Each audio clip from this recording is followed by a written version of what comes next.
Новинка чыкты. Айтып берсеңиз. Memory app деп коет экен атын.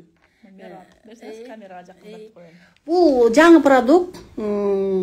Негизи Францияда бул иштелип чыгарылган. Азыр Корея өзү дагы ушуну иштеп чыгарып атат. Кореядагы мунун сырьёсу Франциядагы сырьёго караганда сапаты өйдөрөөк экен.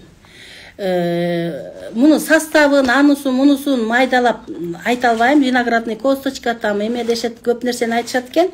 Эмне кылат экен? Бул именно мындай эметкенде интеллектуальный ум же болбосо острый память да, мындай которгондо бизге. Бизден жанагы мээбизде память ылдыйлап кетип атпайбы? Эндокринный системадан нарушение кетсе, же боордудан нарушение кетсе, память, зрение, жана эске тутуубуз эметип кечке сотканы издеп жүрө бермей менин возрастымдачы мисалы. Же болбосо үйдү жаптымбы, жаппадымбы, же газды өчүрдүмбү, же үтүктү сурдумбу дегендер көп болот да. Ошол уже сигнал.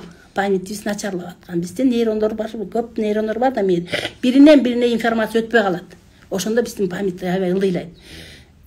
Меморап деген бул продукт мээбиздеги микроциркуляцияны улучшение кылат. Бирине бири информация бере турган жанагы нейрондорду информация бере турган сапатын жогорулатат.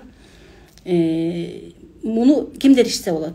Жанагы чет тилдерин окуп аткан. Азыр көп балдар болобу, улуулар болобу, кичүүлөр болобу, баары чет элдик тилди үйрөнүп атат. Потому что замандын эмесине жараша, талабына жараша бизге кичинекей балдарга дагы чоңдорго дагы бир эле кыргыз тили, орус тили менен чектелбестен көп тилди үйрөнүшүбүз керек.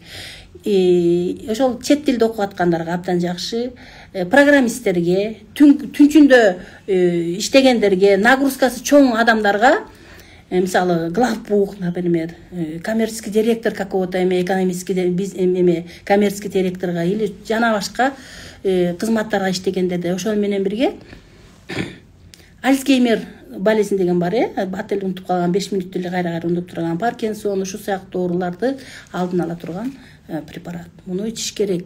Ичип памятибизди восстановление кылышыбыз керек. Муну ичкенде жана вожденияга баргандар заматтын ортосунда оюнчук ойногондой машина айдап кетип атышыптыр. Көрдүңөрбү кандай нерсе? Ушунчалык бдительность деп коет, дагы усидчивость деп коет экен. Эми кыргызча сөзүн таппай калатпаймы? Көрдүңбү? Мага ичиш керек экен, значитчи.